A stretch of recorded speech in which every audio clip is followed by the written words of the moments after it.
Hello everyone. आज की class में हम राष्ट्र शिक्षा नीति की विशेषताएं या फिर गुणों को जानेंगे। हम अभी तक नेशनल एजुकेशन पॉलिसी 1986 के बारे में जान रहे थे, उसका एक्चुअल में बैकग्राउंड क्या है, पृष्ठभूमि के बारे में हमने पढ़ा, प्लस उन्होंने क्या क्या प्रस्ताव दिए उसके बारे में पढ़ा। आज की वीडियो में हम राष्ट्रीय शिक्षा नीति की विशेषताएं देखेंगे, उसकी क्या विशेषताएं थी। चलिए, पहली, नई शिक्षा नीति को देश में पहली बार इतना अधिक महत्व दिया गया और शैक्षिक नीतियों के क्रियान्वयन पर जोर दिया गया। जो नई शिक्षा नीति आई थी, राष्ट्रीय शिक्षा नीति, पहली बार उसको इतना इम्पोर्टेंस दिया गया, महत्व दिया गया। प्लस नॉर्मली तो ऐसा होता था, पहली वाली जो राष्ट्रीय शिक्षा नीति आई थी उसमें सिर्फ उन्होंने राष्ट्रीय शिक्षा नीति के अंडर प्रस्ताव दे दिए, अपने सुझाव दे दिए कि ऐसी ऐसी चीज़ें करनी है। बट फर्स्ट टाइम 1986 वाली में ये भी बताया गया कि उसका क्रियान्वयन कैसा होगा, मतलब उसके जो प्रस्ताव थे उसको एक्चुअल में हमें इम्प्लीमेंट कैसे करना है उसके बारे में भी बात की गई, जो कि हम आगे जाके पढ़ेंगे। प्लान ऑफ एक्शन जिसे कहते हैं, POA, प्लान ऑफ एक्शन।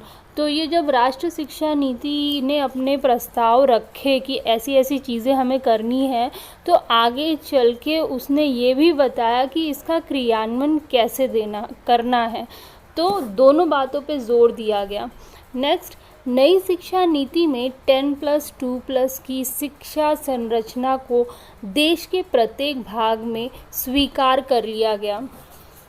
जो नई राष्ट्रीय शिक्षा नीति है उसमें 10+2+3 मतलब 10th, फिर 11th, 12th एंड फिर 3 ईयर आपका ग्रेजुएशन का जो कोर्स होता है, तो उसमें 10+2+3 की जो शिक्षा संरचना थी वो देश के प्रत्येक भाग में स्वीकार कर ली। ऐसा नहीं कि किसी भी एक ही स्टेट के लिए ये अलॉट किया गया था, ये पूरे देश में same structure, same educational structure follow होने वाला था, या शिक्षा की संरचना 10+2+3 सभी स्टेट्स में फॉलो होने वाली थी, जो कि एक अच्छी बात थी। पूरे देश में एक सामान्य शैक्षिक संरचना होने वाली थी नेशनल एजुकेशन पॉलिसी के बाद।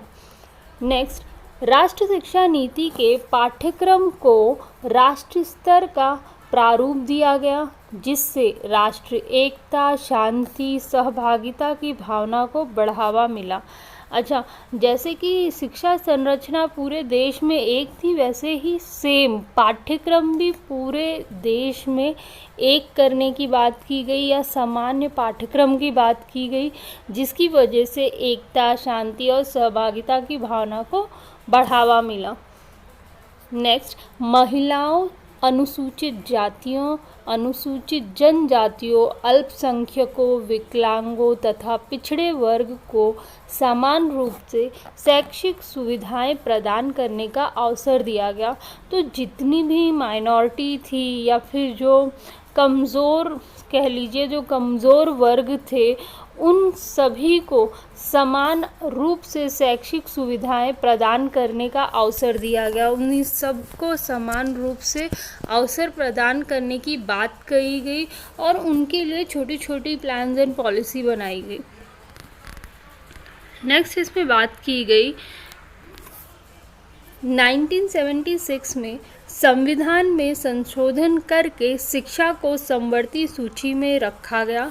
आपसे पहले भी बात हुई थी कि 1976 में संविधान में संशोधन हुआ, चेंजेस हुए या फिर अमेंडमेंट कहते हैं उसे, वो हुआ, और शिक्षा जो पहले किसी और कैटेगरी में था उसके बाद ये 1976 के बाद समवर्ती सूची में आया, जिसका मतलब होता है जो चीज़ें, जो सेक्शंस या वर्ग समवर्ती सूची में आते हैं उसमें सेंट्रल गवर्नमेंट और स्टेट गवर्नमेंट दोनों मिल के डिसीजन लेते हैं।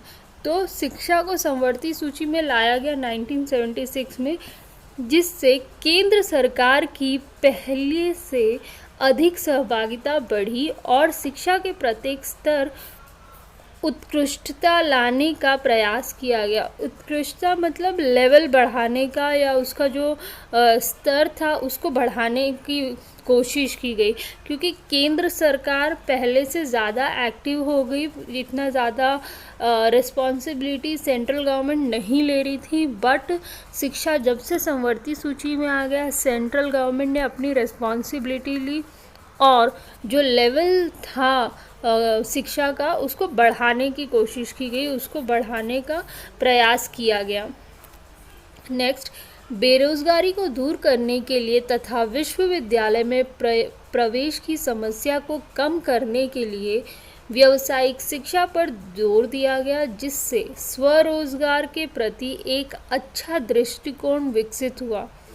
अब जो अनएम्प्लॉयमेंट बढ़ी जा रही थी, इतने ज़्यादा हो गई थी वो, प्लस विश्वविद्यालय जो थे, जो यूनिवर्सिटीज़ थी, उसमें इतना ज़्यादा क्राउड आ गया था कि वो संभाले नहीं संभल रहा था। तो दोनों चीज़ को, बेरोज़गारी, अनएम्प्लॉयमेंट जो कि बहुत बढ़ रहा था, प्लस यूनिवर्सिटी में बच्चों को पढ़ने या फिर एडमिशन लेने की जो बच्चों की संख्या थी काफ़ी ज़्यादा थी, और ये दोनों समस्या को दूर करने के लिए व्यावसायिक शिक्षा पर जोर दिया गया राष्ट्रीय शिक्षा नीति 1986 में। और उसकी वजह से व्यावसायिक शिक्षा पे जो जोर दिया गया, जो इम्पोर्टेंस दिया गया, उसके बारे में जो प्रचार प्रसार किया गया, उसकी वजह से स्वरोजगार के प्रति एक अच्छा दृष्टिकोण विकसित हुआ, या फिर लोग स्वरोजगार के उधर ज़्यादा आकर्षित हुए और यूनिवर्सिटी का बोझ थोड़ा सा कम हो गया, प्लस बेरोज़गारी भी थोड़ी कम होने लगी। तो ये कुछ विशेषताएं या फिर गुण थे नेशनल एजुकेशन पॉलिसी 1986 के। आज के लिए इतना ही।